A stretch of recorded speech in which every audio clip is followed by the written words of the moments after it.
All right, so 2024 is in the books. We are going to talk about what actually happened in King County, aka Seattle. We're going to see if there's any things that little nuggets that we can pull from the Seattle area and see if it represents the country. We're going to do this with the one and only and top 1% agent, Beth Traverso. How you doing, Beth?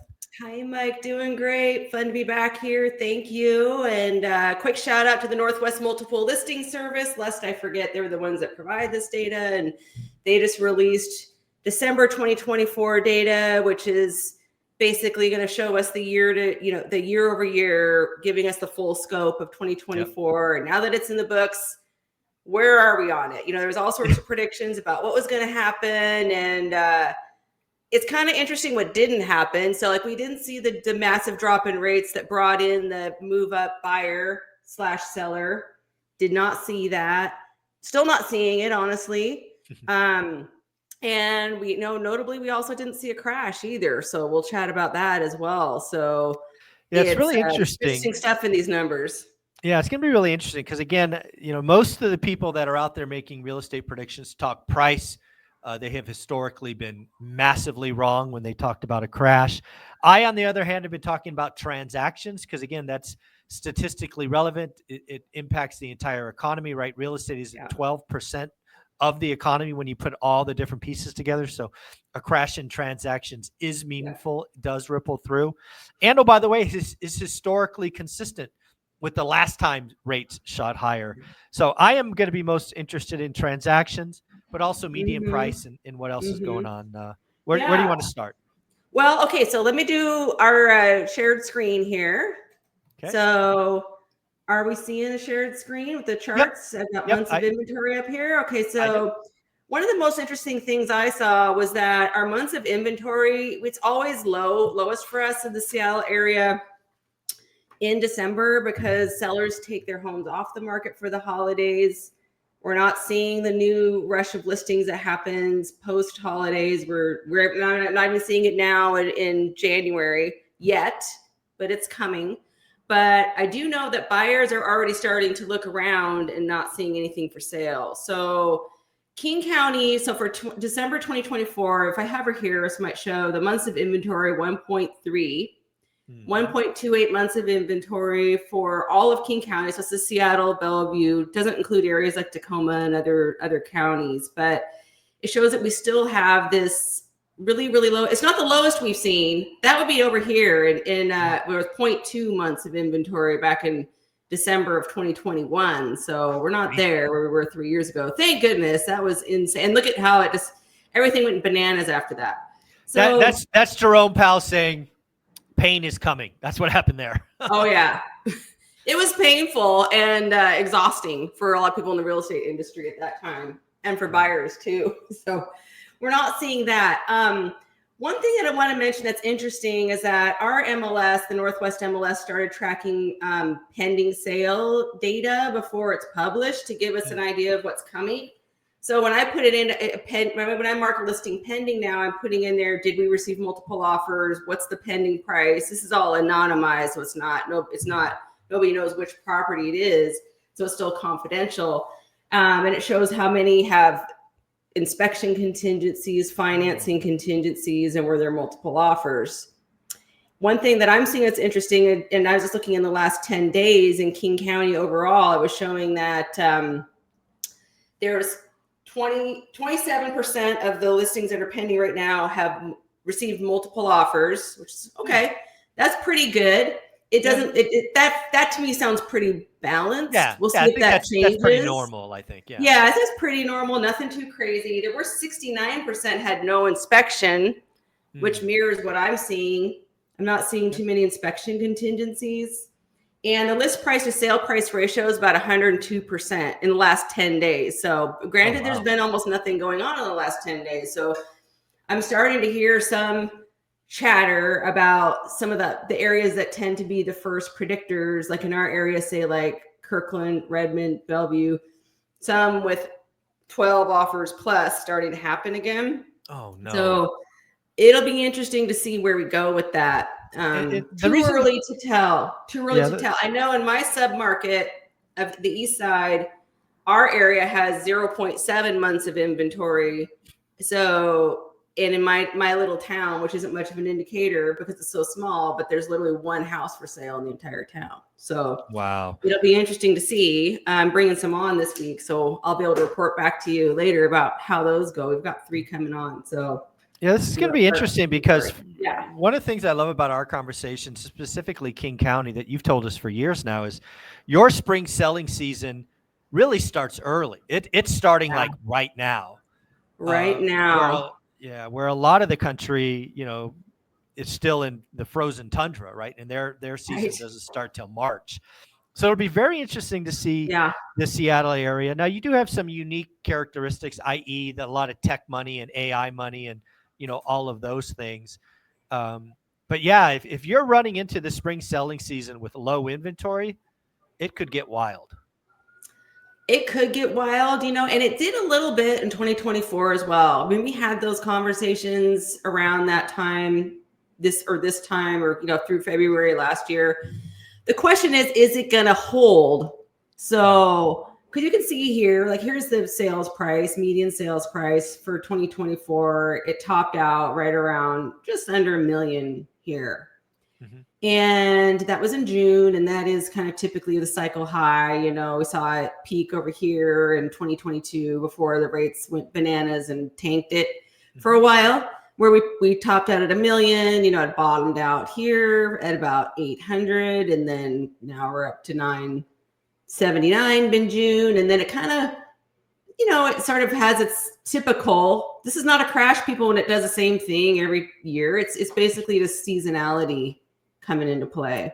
Keep that in mind when you're a buyer too. It's going to be most competitive with highest prices in this between now up to through the spring. Now, keep in mind, these ones that closed in May went under contract in April.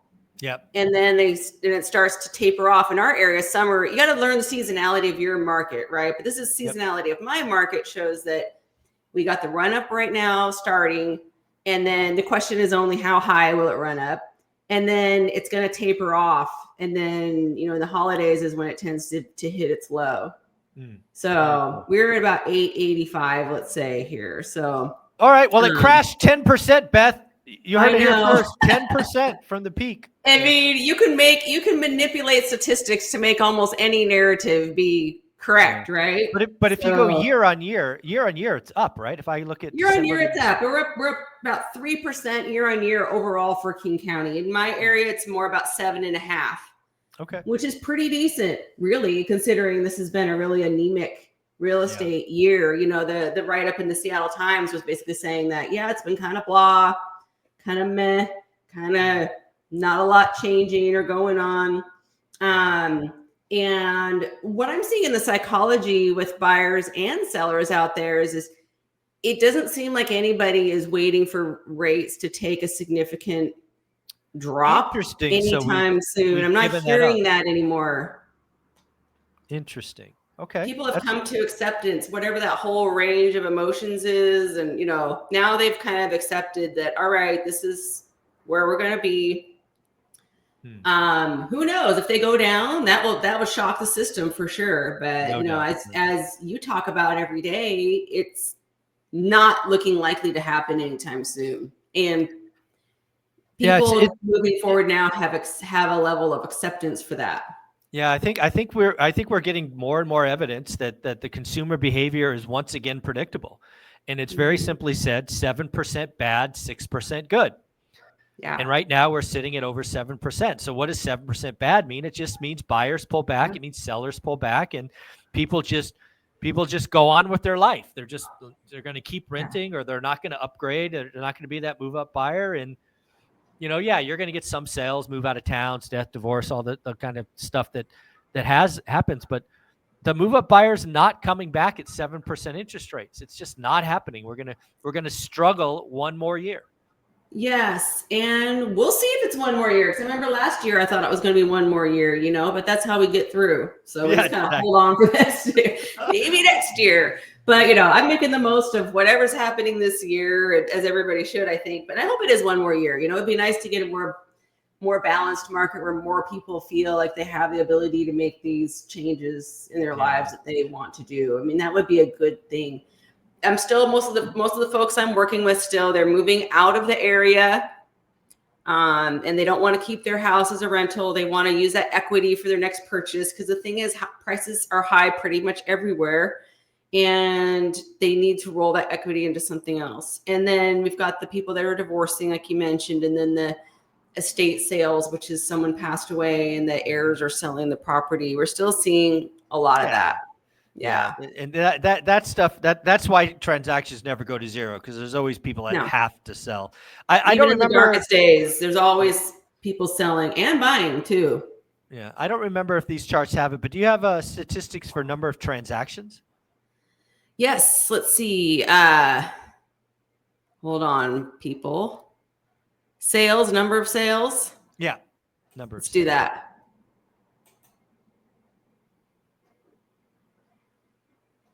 I think this includes condos too, by the way. But here you see also the seasonality of it too, right? Yeah. Yep.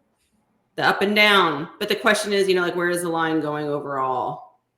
And here we see, 2020, crazy. This was pandemic here, and then it went up, this.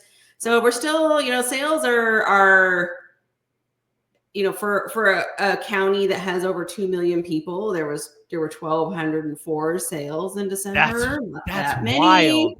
That's wild. 1,200. Tough for people in the real estate industry. There's a lot of people dependent on these number of sales and the income that generates or doesn't generate. We're used to it by now, those of us who've been doing this for a while. But how many agents? Just wild ass guess. Just wild. Oh gosh, I'd have to look. I think it's many thousands. Yeah. In our Northwest MLS, I want to say something. There's I think over.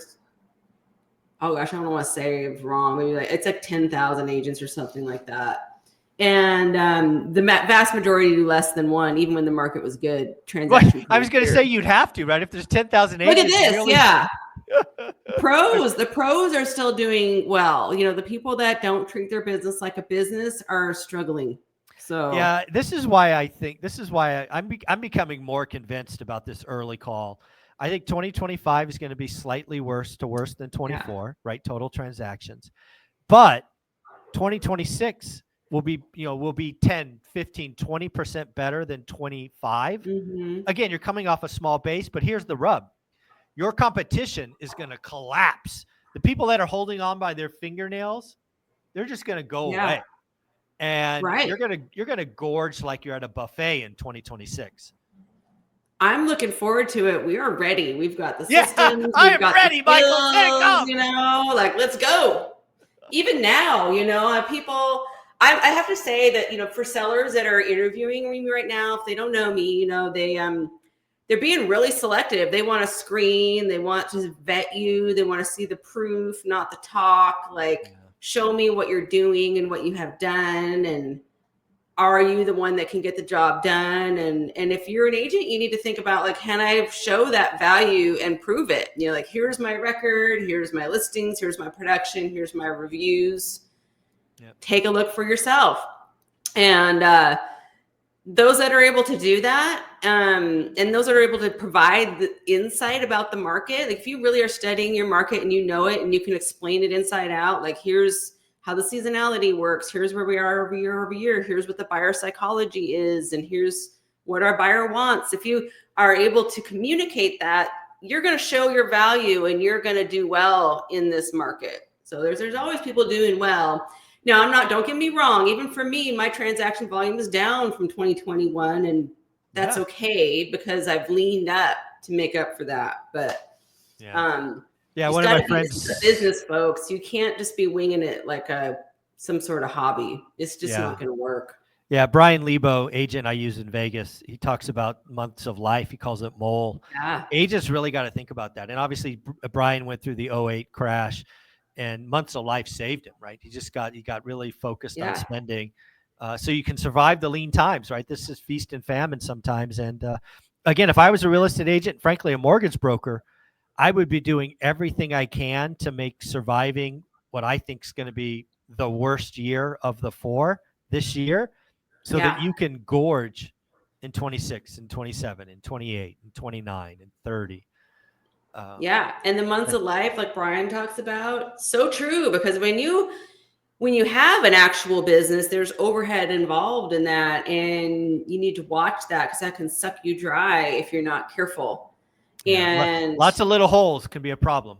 Yeah, and there can be a bit of a roller coaster too. The more I refine things, the less peaks and valleys I have. But if there's, if you're working and not prospecting, looking for the next business because you're working so much, you're going to find a lot of up and down roller coaster months where, for sure, if you're not good at saving your money and budgeting, you can find yourself in a really tough position. And a lot of people are being forced out of the business too, which I don't mind. The barrier is too low and there's too many. So yeah. Well, let's paint a picture of the rest of January, because again, your spring selling season, given your history, starts now. So if it was going to be like previous years, the first thing that we should start seeing in the next couple of weeks, is it more inventory? Is it more visits to open houses? What would you expect over the next? Yeah. So for example, we're bringing on 3 this week. I just put one on this morning. I'm already seeing the showings, people reaching out, things are popping.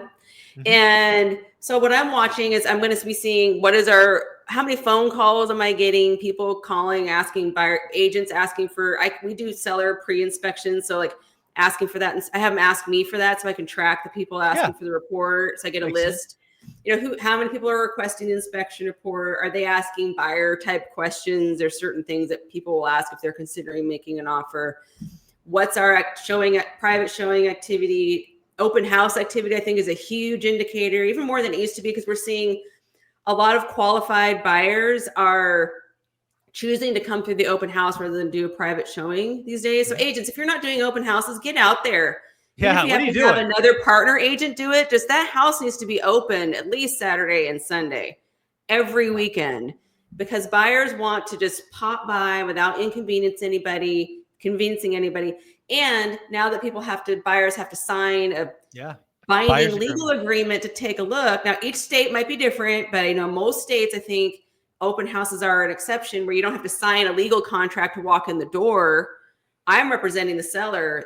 That buyer can come in and look at that house without a written agreement. So they can come in, tour the house, see what that looks like. So a lot of people are choosing to do that, and more than ever. So I'm expecting we'll have pretty good. I think we'll have very good activity at the open house, because right now I'm watching, because in my market, Wednesday and Thursday are the biggest listing days of the week because people are doing the run up to the weekend. Sure. And almost nothing gets listed Monday, Tuesday, because they got to have that cycle. And we'll start to see offer review dates coming in too. So what that means, the offer review date in our market, offer review dates are super popular. So we say we're listing the house on Thursday. Any offers will be reviewed on Tuesday. If we have them, we'll just see. We'll give it a chance for everybody to take a look, see how it goes. If we start to see those going for over list on offer review date and getting very competitive, the buyer psychology will flip just like that, where everyone will go from like, I don't know, and I'm sorry to say it, people, because as a buyer, or representing buyers, I like to be able to get the more competitive terms, but it will switch really quickly to all out. We got to beat the other buyer, where people throw out contingencies and go higher with their escalations and release earnest money and things like that. Don't do that if you're looking to buy an investment property. That's not, in most cases, that's not going to make sense for an investment property. But if people are looking for their forever home to live in, it's a different thing. So, and we might start seeing that. But next week, I'll be able to give you more data about that when we chat about how things are shaping up there. But I expect that it's following the pattern of we're going to start seeing that a little more, just because of the lack of it. There's this one I brought on this morning. There's nothing competing with it, not even one house. So it's going to get all the attention. So we'll see where it goes. Yeah, this is all going to be about supply and demand. And the unfortunate thing about 7% plus interest rates is it doesn't get that marginal supply. It really only gets the people that have to sell. And this is interesting. I've been doing this I feel super old now, but this is my 27th year selling real estate. And one of the things I love about it is it's always something different. And these last few years, if you had told me 5 years ago that rates can go up and prices will remain steady or even rise, which they have been rising, I would have had a hard time believing that, because like, well, the affordability, et cetera, and all these things. But now I realize, okay, the supply part is extremely restricted. Yep. And that has a huge impact. Like, we focus so much on demand and what buyers are willing to do, but if the sellers aren't there, well, it's Econ 101, right? But I hadn't seen it in action until these last couple of years. So it's interesting. We'll just add it to the knowledge bank. So well, there you go, folks. 2024 is in the books. Depending on how you want to look at it, you could say King County is down 10% from the peak. That would be technically correct. Or you could say it's up 3% year on year. Also technically correct. Beth, if somebody wanted to reach out to you and see what's what, or better yet, get a referral to a top 1% agent, how do they do that? Yeah, probably the easiest way is to message me, Beth Traverso Group, BethTraversoGroup.com. It goes straight to me. I answer personally, so feel free to reach out. I love it when one rental at a time folks do that. And you can also find me on social media and message me there too. So, and in school, I like to jump in and chat on the school chats too. That's fun. So there you go. Beth, you're amazing. We'll see you in Vegas. Okay, yeah. Looking forward to it. Later. Bye.